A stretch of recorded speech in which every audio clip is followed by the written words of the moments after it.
There's a country where you can take an hour-long hot shower, heat your entire house all winter, and heat an outdoor pool year-round, and pay almost nothing for it. People call it the country with no electric bills. That's not quite true. But the real story is actually stranger than the myth. The country is Iceland. And the myth isn't baseless. It comes from somewhere real. Iceland sits directly on top of the Mid-Atlantic Ridge, the boundary where the North American and Eurasian tectonic plates are physically pulling apart. That's why the country has over 200 volcanoes, constant earthquakes, and geysers shooting boiling water into the air. Most countries would call that a geological nightmare. Iceland turned it into free heating.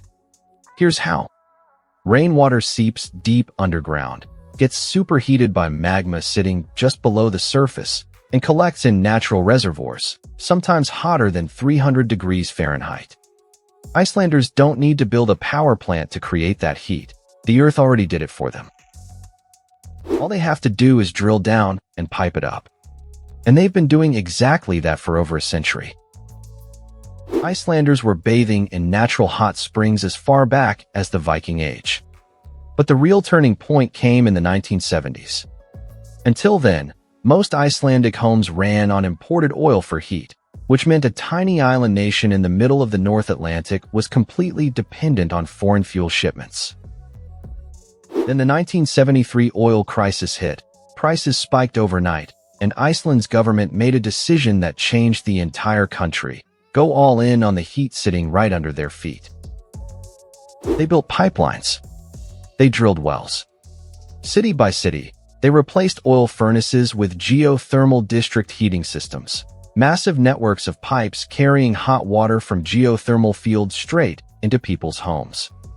Today, roughly 90% of Icelandic households are connected to one of these systems. Homes that used to burn oil now stay warm using water that was heated by the same forces that produce volcanic eruptions. But here's where the story usually gets exaggerated, and where it gets genuinely more interesting.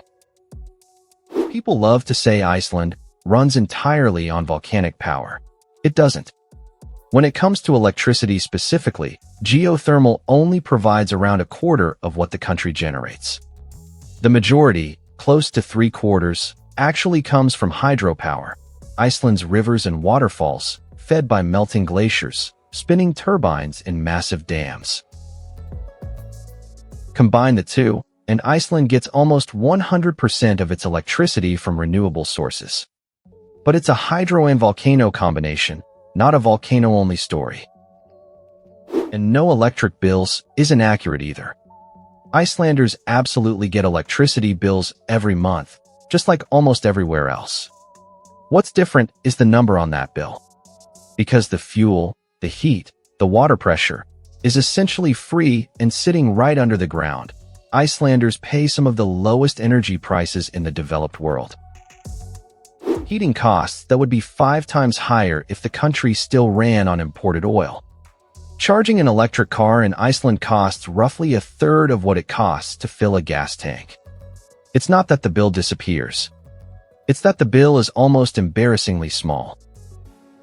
And that price difference has quietly turned Iceland into something unexpected, one of the most energy-hungry countries on Earth. Because electricity is so cheap, Icelanders use an enormous amount of it. Per person, Iceland consumes more electricity than almost any other country on the planet, more than double its neighbor Norway, and roughly 4 times as much as oil-rich nations like the UAE or Qatar. Cheap, abundant power has attracted industries that need massive amounts of electricity to survive. Aluminum smelting alone uses more electricity in Iceland than every home, business, and car in the entire country combined. Tech giants have taken notice too. Companies running power-hungry data centers and cryptocurrency mining operations have specifically chosen Iceland because the electricity is clean, reliable, and cheap enough to make the economics work. So the volcanoes underneath Iceland aren't just heating bathwater anymore. They're indirectly powering server farms and industrial smelters most Icelanders will never see. And this energy source shapes daily life in ways that have nothing to do with electricity bills at all. Walk through Reykjavik in the middle of winter, and the sidewalks under your feet are often ice-free, not because of salt or plows, but because geothermal water is piped directly underneath the pavement to melt the snow before it can stick. It's said that once an Icelandic village grows past around 50 people, it becomes economically worthwhile to build a public geothermal swimming pool, which is part of why practically every town, no matter how small, has one. The most famous example, the Blue Lagoon, isn't even a natural formation. It's the runoff from a nearby geothermal power plant, milky blue mineral-rich water that became one of the most visited attractions in the entire country almost by accident. So where does this actually go from here? Iceland isn't stopping at what it already has. Engineers are now drilling towards something far more extreme. Instead of tapping natural hot water reservoirs, some projects are drilling directly towards superheated, dry volcanic rock, over 700 degrees Fahrenheit, then fracturing that rock and pumping water down to create an artificial geothermal reservoir from scratch. If it works at scale, the same basic idea could theoretically be replicated anywhere near volcanic activity, not just Iceland. Researchers estimate roughly 1 billion people worldwide live within about 60 miles of a volcano. They could someday tap the same way.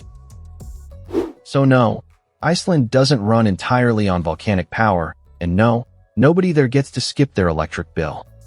What actually happened is stranger and more impressive. A small island nation looked at the exact same geology that gives it earthquakes and eruptions, and decided to turn it into the cheapest heat and power in the developed world. The myth got the feeling right, even if it got the facts a little wrong. If a story like this makes you want to fact-check every "this country does X for free" claim you've ever seen online, good, that's exactly the instinct worth having. Subscribe if you want more of these myth versus reality deep dives. And tell me in the comments, what other country or claim like this should I dig into next?